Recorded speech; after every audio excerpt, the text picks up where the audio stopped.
Good afternoon, everybody. It's my privilege to welcome you on this prestigious Dr. L.K. Bhutani oration. At the outset, I'll invite our director, Sir Dr. M. Srinivas, Dean Academics, Dr.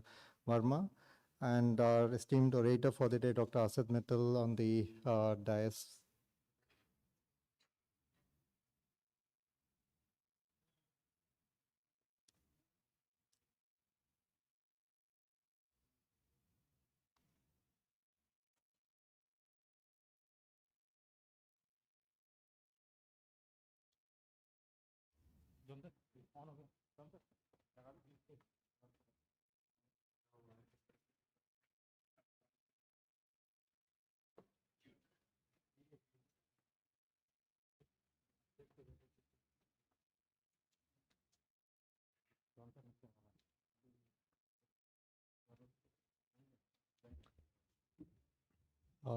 May I now request Professor Verma, Dean Academics.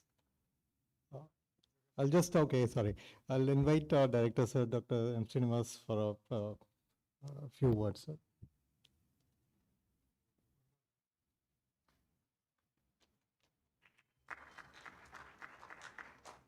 Thank you, respected dignitaries, and nice to see the doyens of this institution who are here and their family members. And great thing, dermatology, and then AIIMS and PGI collaboration, academic feast, followed by a prestigious oration. It is, it's a lot of immense pleasure for all of us to be seeing the people and meeting these great doyens here. Some of them are 90 plus, and then we owe a lot to them, and their blessings are required. And sir is nodding that. And get a nice thing where both the institutions are coming together and talking on the topics, and look forward to hear from the expert who will deliver the oration today. Thank you very much. Thank you, sir.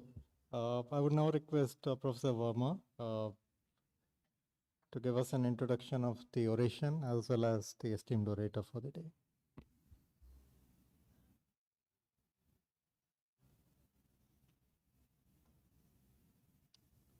Thank you, Dr. Rakesh Lodha. Distinguished members of the faculty, the ex-faculty members, delegates,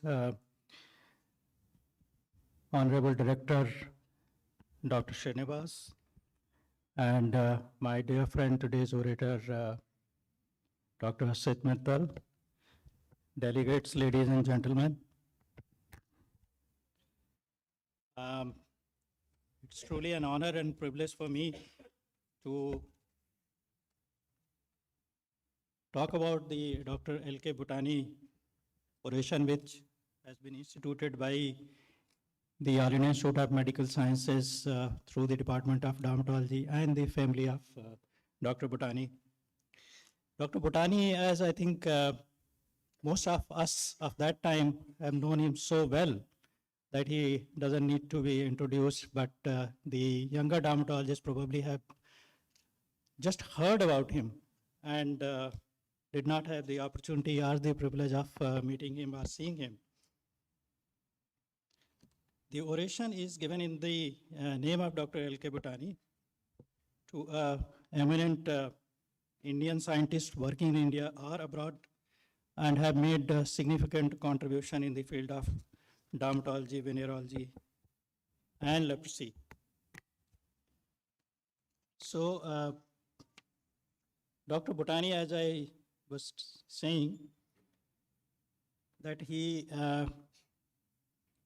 graduated from Amritsar and then came to Delhi, and his mentor was Professor K.C. Kandari, who drove him to dermatology.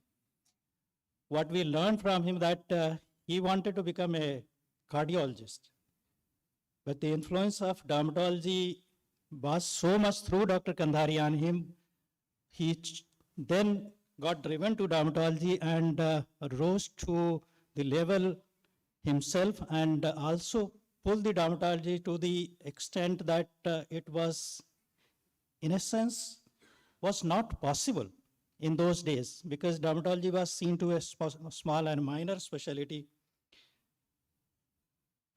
But, after having joined the dermatology and soon after completing the post-graduation, he became the faculty and headed the department of dermatology from 1979.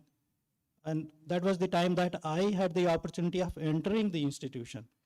So I saw him from the time that he took over the department and took dermatology to great heights.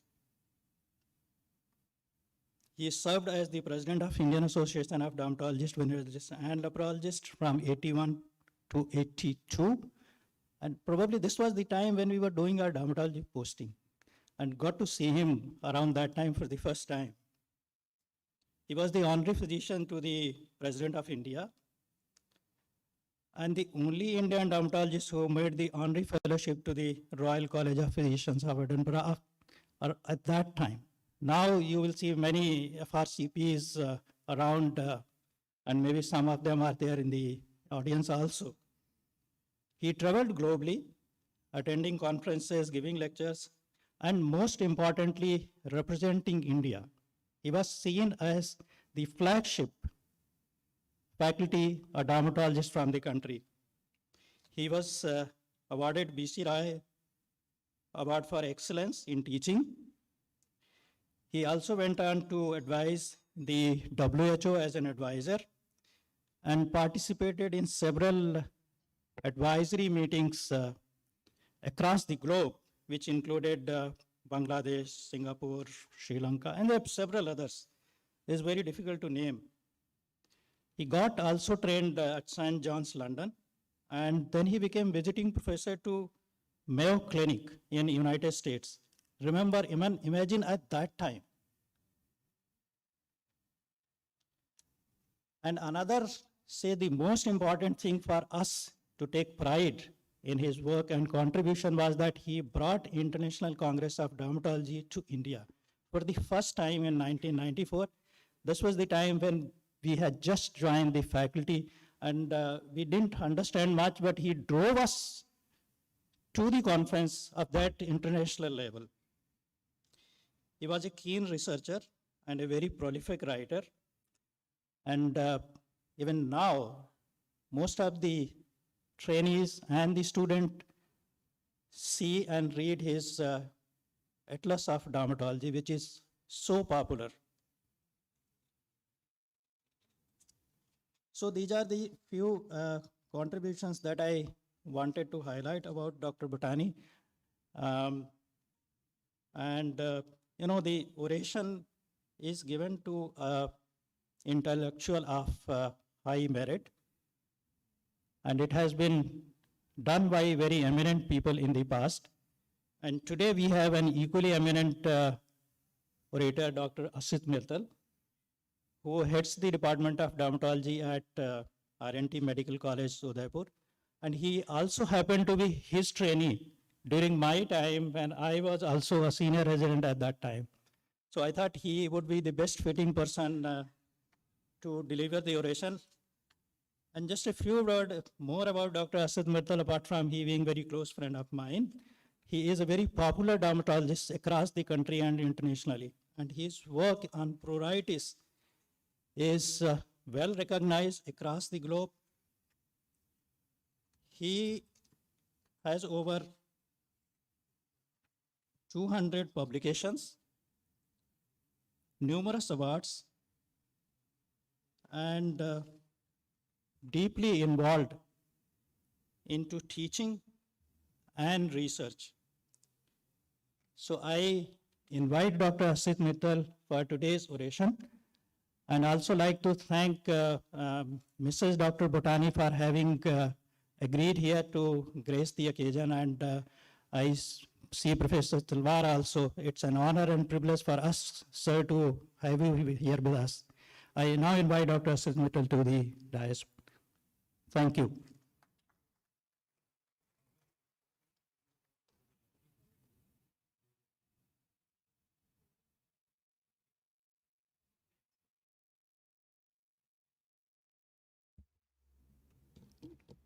Thank you, Professor Verma, for those kind words. Good afternoon, ladies and gentlemen, distinguished guests, and my colleagues. It's an absolute honor and privilege for me to deliver this Professor L.K. Bhutani oration. I would like to express my sincere gratitude and thanks to AIIMS Academic Council, the Director, Professor Srinivas, Dean Academics, and Head of the Department of Dermatology, Professor K.K. Verma, Dr. Mrs. Manorama Bhutani, for bestowing me with this honor.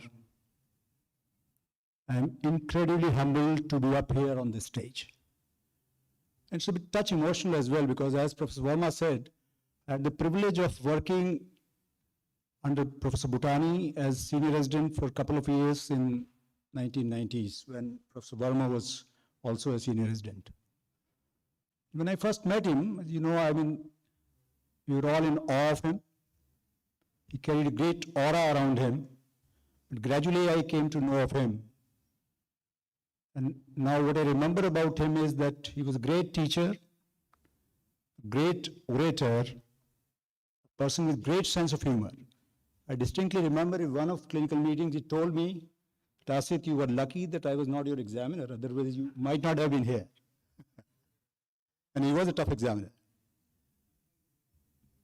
He had great passion for photography, cycling, and of course he was a great researcher and has contributed a lot to the dermatology. Above all, he was a great human being. And I cannot forget that he, along with Professor Pandey, came to my marriage reception at Ghaziabad. And that was a high point of my marriage, actually. So I would also like to express my sincere thanks to my institute where I am working today, these days, RNT Medical College, my departmental colleagues, my postgraduates, some of them are here in the audience as well, and of course, all the patients, because we are nothing without patients, without whom it would not have been possible to do whatever small work that we have been able to do.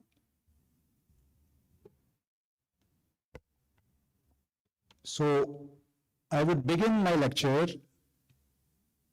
This is on a subject which is slightly less favored by all people, including dermatologists, even though itch is primary symptom for a dermatologist.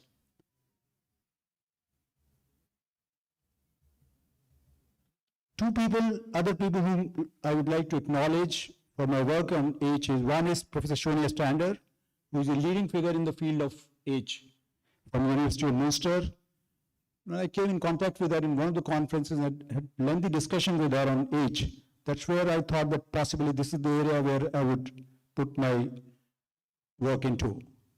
And the other is my mentor, guide, and PG guide, Professor Dr. N.K. Mathur, a very unassuming man, a man who taught me the value of remaining a student throughout your life, and one who instilled a bit of scientific bent of mind into me. So thank you, sir. Of course, I have no conflict of interest. Pruritus is Rodney Dangerfield of medicines. Very little respect relative to other symptoms. Why it has been ignored for so long? Probably because it remained in the shadow of big brother pain. There was a lot of research going on in pain, but very little into itch. It was considered a symptom of many shameful diseases like scabies, bugs, and lice, and many myths surrounding it. Many people believe that it's here, no real itch. We know that there is no effective treatment, and itch is subjective. For some reason, Western medicine is obsessed with measuring, and something which is not measured easily is really neglected. But why should we care? Because chronic itch, it affects more than 15% of the population. In acute form, both itch and pain are protective, but when they become chronic, they really make life miserable. And chronic itch can be considered not only as a symptom, but a disease in its own right. It has severe negative impact on quality of life compatible with chronic pain, which is compared to chronic pain. Incidence is increasing probably because the world is aging. And as you age, you itch. And there's no FDA-approved medication for itch. What I'll be doing is I'll be discussing this first in terms of neurobiology, because a lot of research has gone into recently neurobiology. Then itch in clinics, which is the area where we are interested as, or I am interested as clinical dermatologist. And then management of chronic itch. So let's talk about neurobiology. Speaking in terms of the somatosensory sensations, itch is probably least understood somatosensory sensation. And we are endowed with a lot of these fibers in our skin because it acts as a sensory organ. But itch is carried by C fibers, unmyelinated, which itch fibers constitute less than 10% of C fibers in the skin. And if you look at the seminal events, one was when it was recognized that histamine activates a previously unrecognized subset of C fibers, which are not traditional mechanoreceptors. The discovery of MRGPR family in 2001 was a seminal discovery, but it was only in 2009 that the MRGPR neurons were discovered in the dorsal root ganglion. And a very important discovery was by Sun et al., who discovered gastrin-releasing peptide receptors in the spinal cord independent of histamine pathway. This is how it works. You can see that a lot of players involved when the itch is carried from periphery to the central area, and they all interact with each other, which includes keratinocytes, the inflammatory cells derived from immunocytes, the neural cells, and the exogenous element.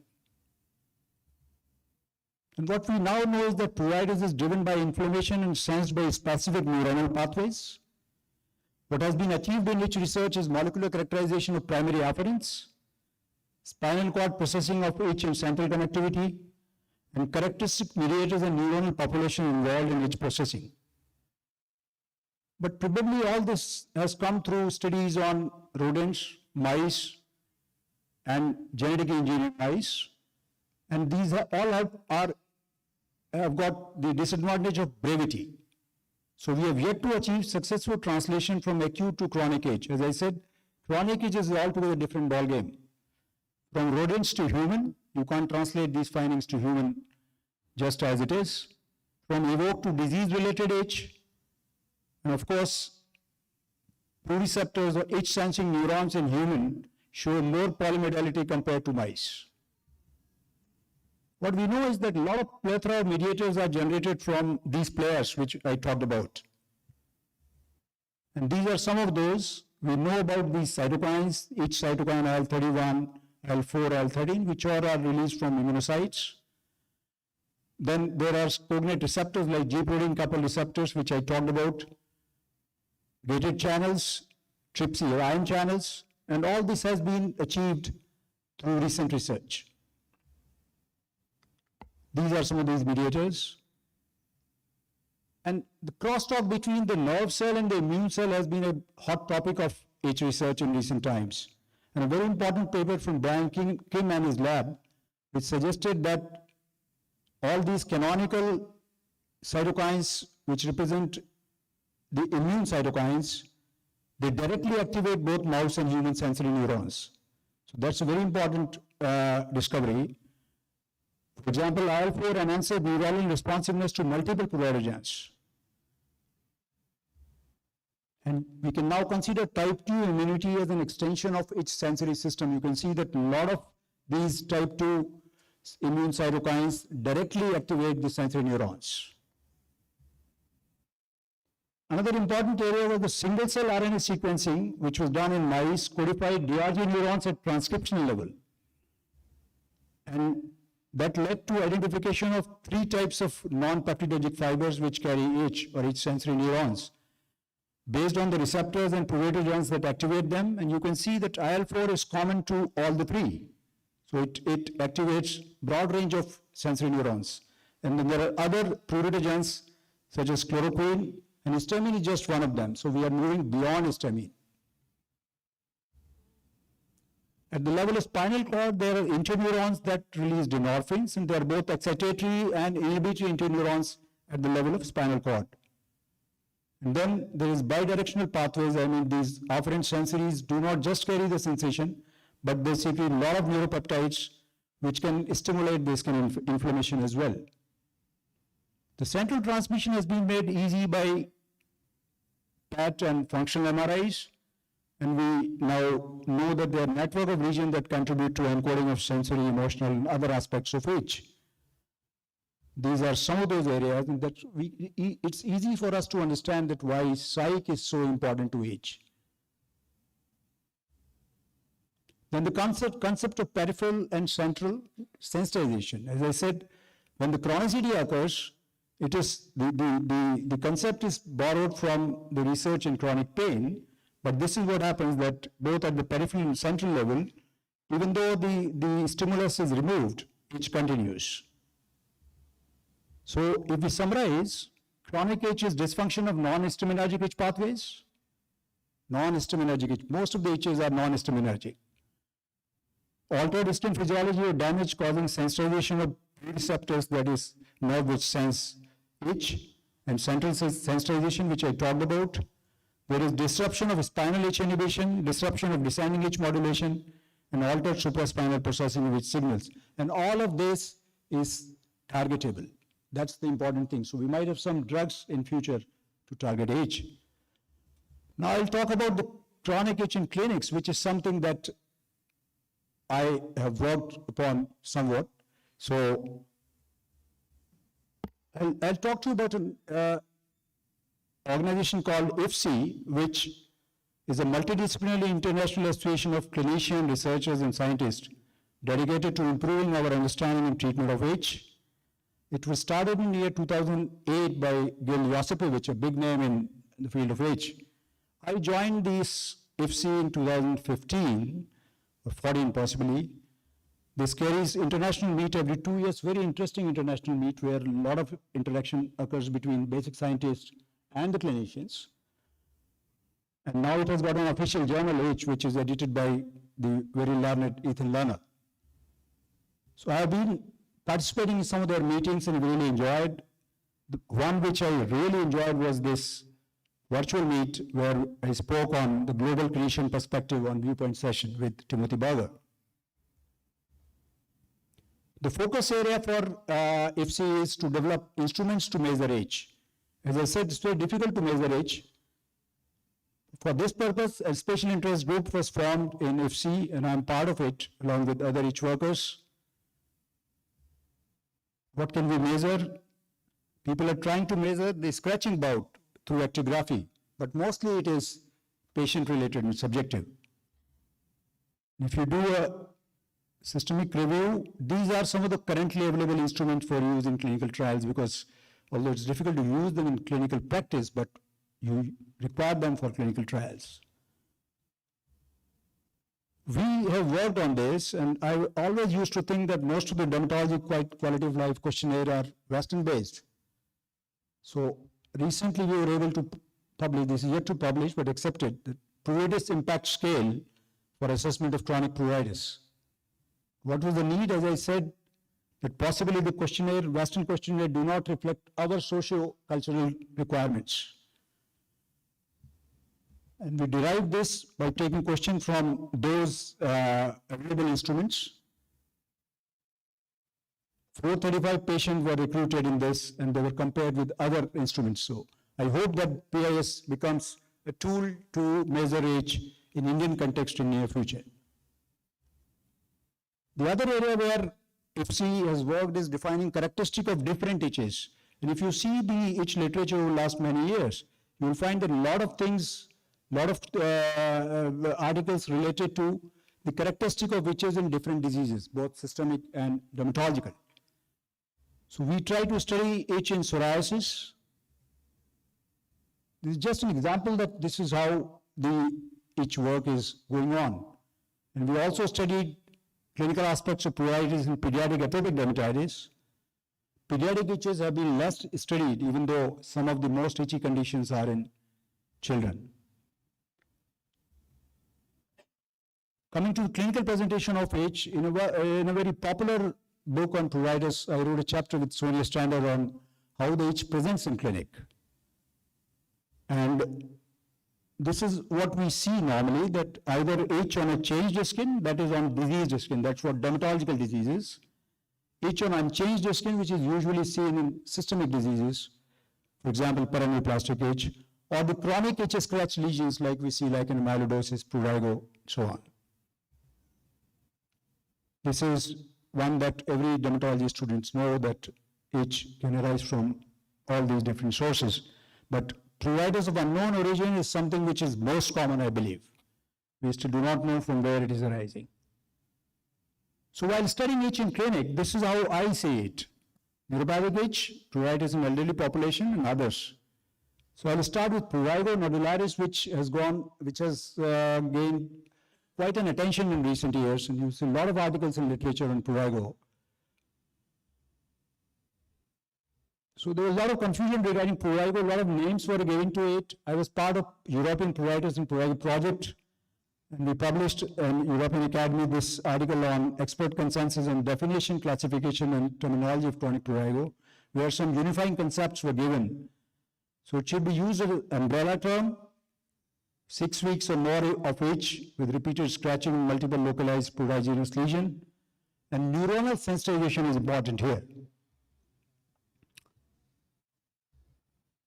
Both immune and neural dysregulation, as I said, when you talk of itch, you think of both immune and neural dysregulations. And all kinds of cells, including fibroblasts, are involved in the pathogenesis. Other thing was, despite difference between nerve fiber density between the dermis and epidermis, a functional small fiber neuropathy has not been identified. We also did a study on prurigo on 64 patients, which was published in JAD International. And these were some of the results. I actually spoke on this during World Congress of Dermatology, Singapore. And these are some of the results. You can see that each characteristic in prurigo is mostly mixed. It's not pure itch. It's burning, sometimes with picking. So that means some neural element probably is there. Mostly in atopics, but it can be seen in non-atopics as well. More than 50% non-atopics. And what we really interested, what made us an interesting observation was that in number of cases, the intervening skin was normal, and in others, it was having eczematous lesions. So where intervening skin was normal, perhaps neural component was more important, and where it showed some eczema, probably inflammatory component is more important. We also study the peripheral, because there could be some peripheral neuropathy here, nerve conduction studies in patients of prurigo, but we could find only infrequent association with abnormal sural nerve. And if you see how prurigo is treated, you can see that both the neural and the immunological aspect is being taken care of. This is the letter that's prescribed for prurigo. Another very interesting area is neuropathic itch. And there is growing realization now that neurological diseases are an additional cause of focal or generalized itch. But unfortunately, neurologists are not aware of this itch phenomenon in neurological diseases. So we need to have more interaction with neurologists colleague when we talk of neuropathic itch. It's a signaling of normality, and surprisingly, some neurological illness that cause neuropathic pain can only cause itch. For example, these are some of the neuropathic itches that we talk about. Herpes zoster is something we all are aware of. And we did a very small study, but an important one, which actually suggested that the patients of post-herpetic neuralgia can have only itch as a component, about 7. And both itch and pain was present in about 46. So there is a lot of overlap between itch and pain, and they're not antagonistic, because conditions which are primarily painful can have itch as a symptom.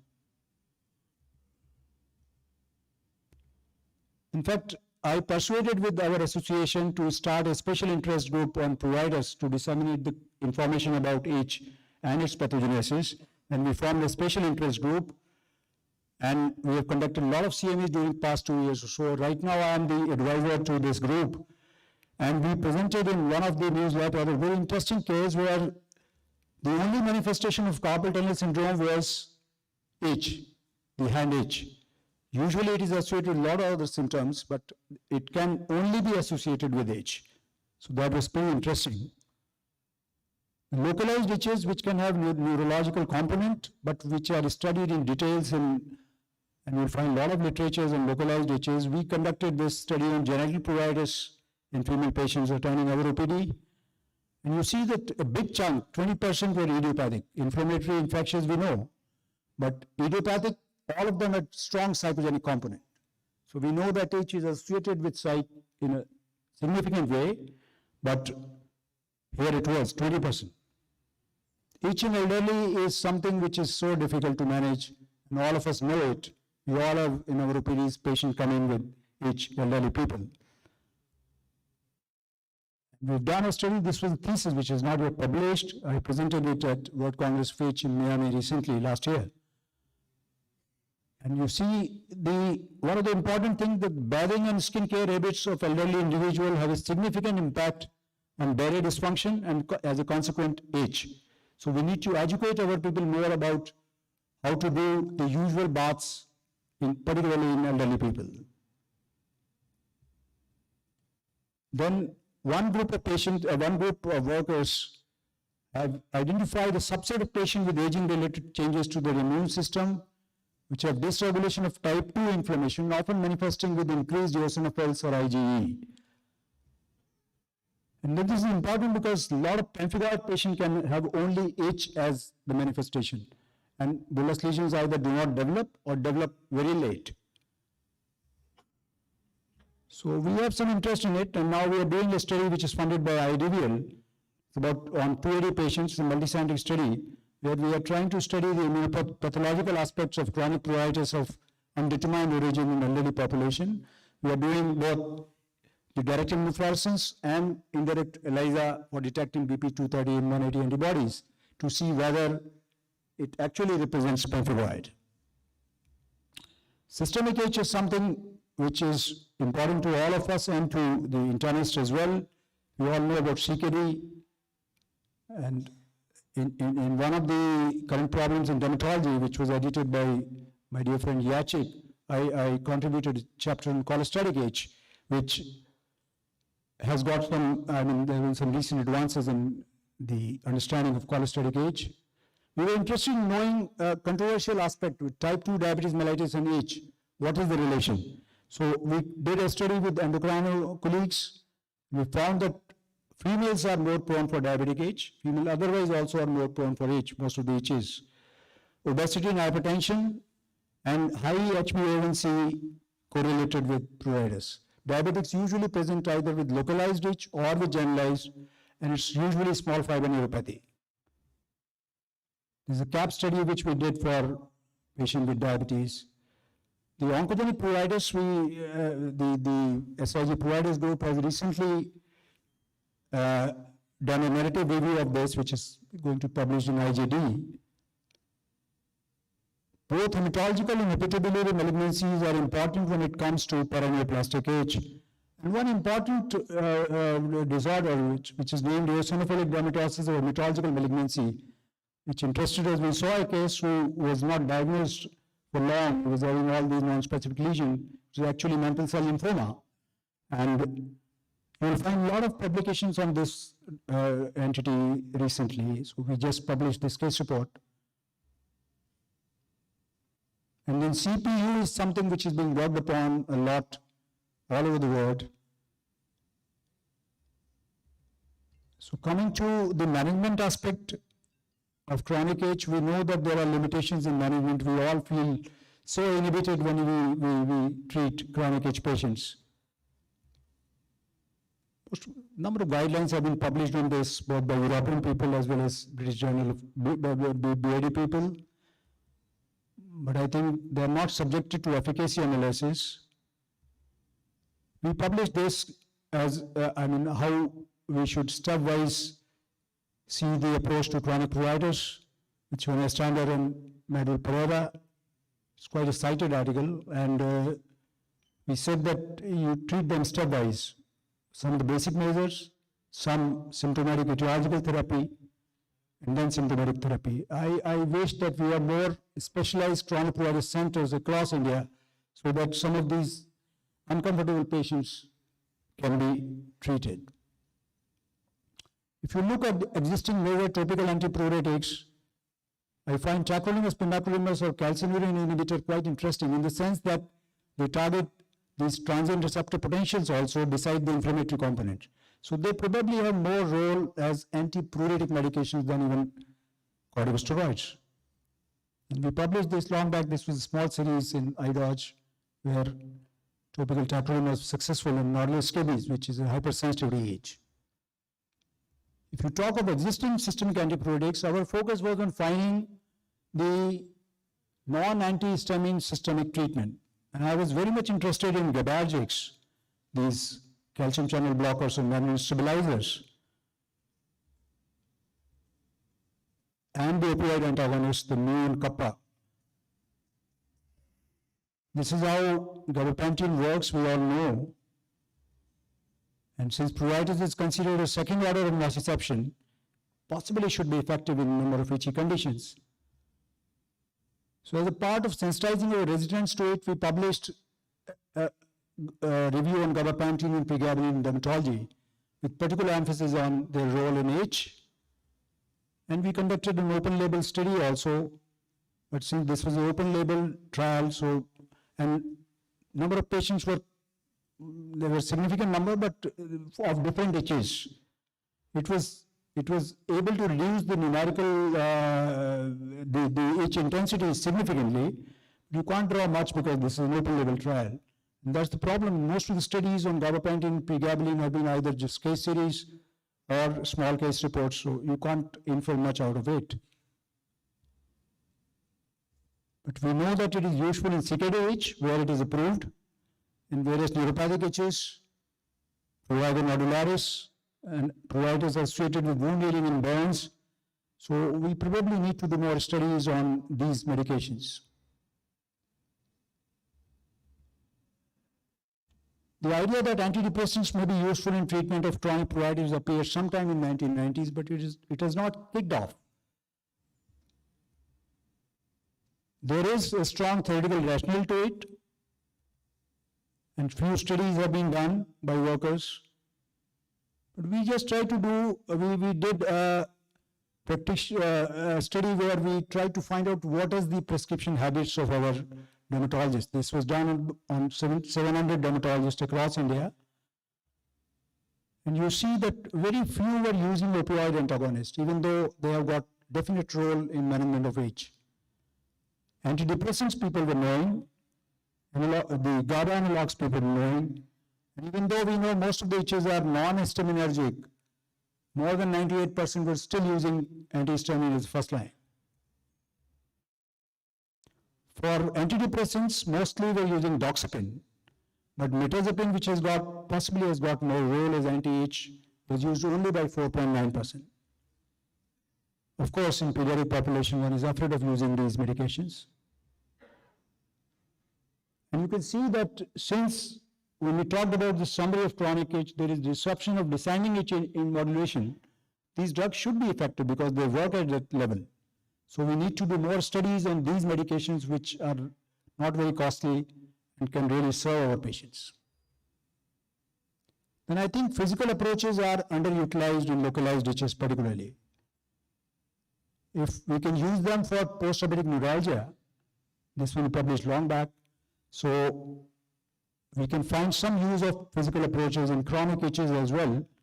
There was recently an article in JAD, a narrative review on underutilization of non-pharmacological interventions. And we were impressed by our result of cryotherapy in one of the lichen amyloid patients. We could find that itch was gone for a significant period of time. There's nothing new about it. We know that cold and cryo helps itch, but this was really good. You see,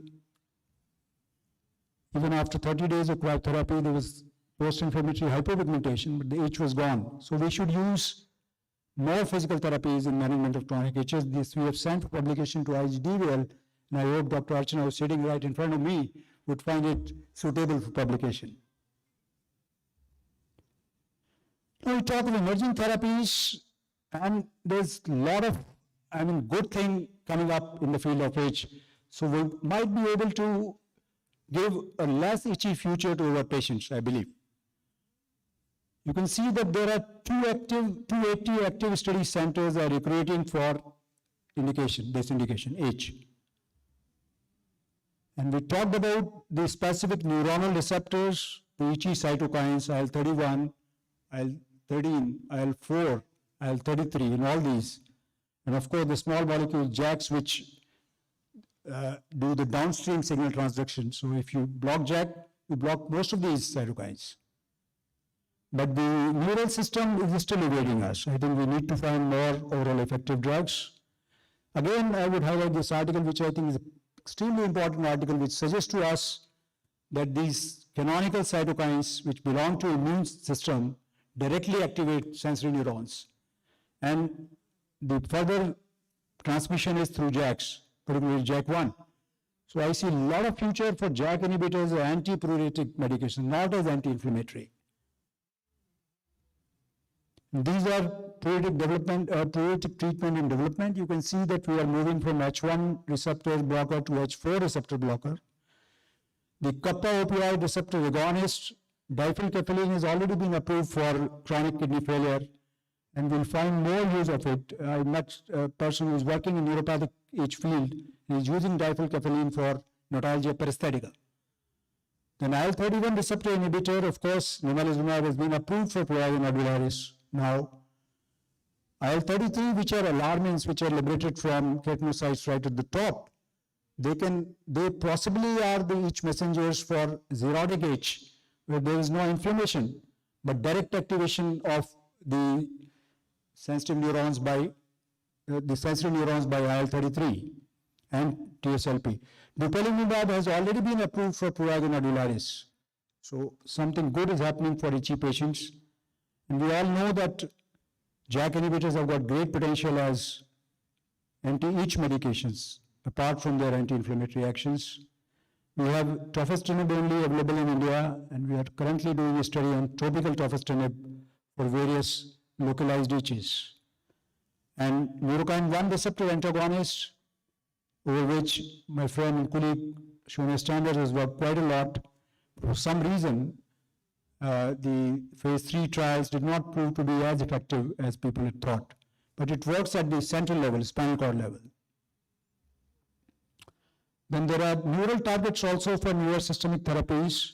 Already a drug has been approved for Alagille syndrome, ileal bile acid transport inhibitors.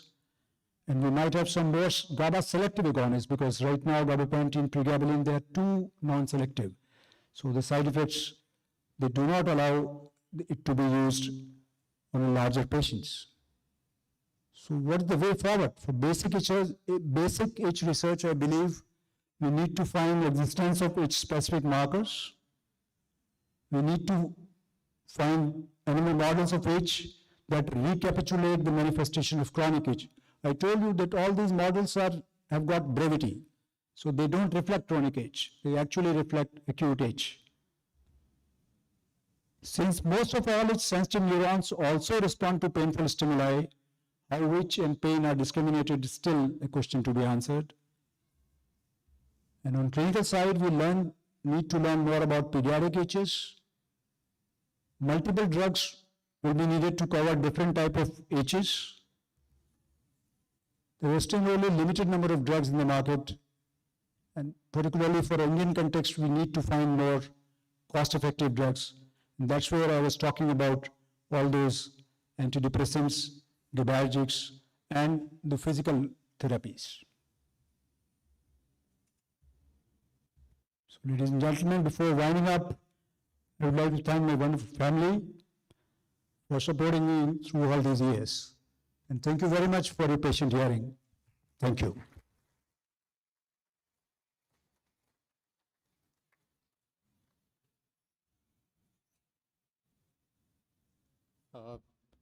Thank you, sir, for a wonderful oration highlighting the current state of knowledge as well as your extensive contribution to the area of chronic itch.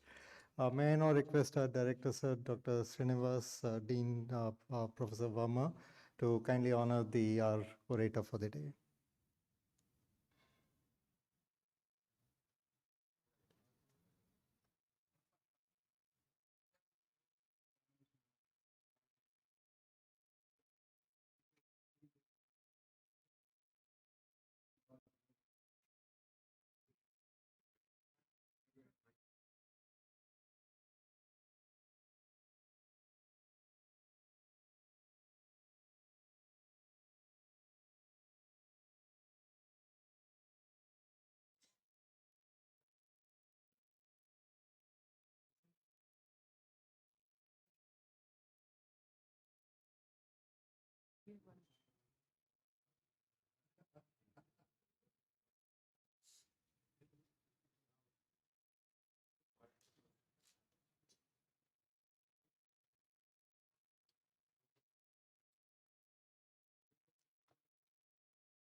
Thank you.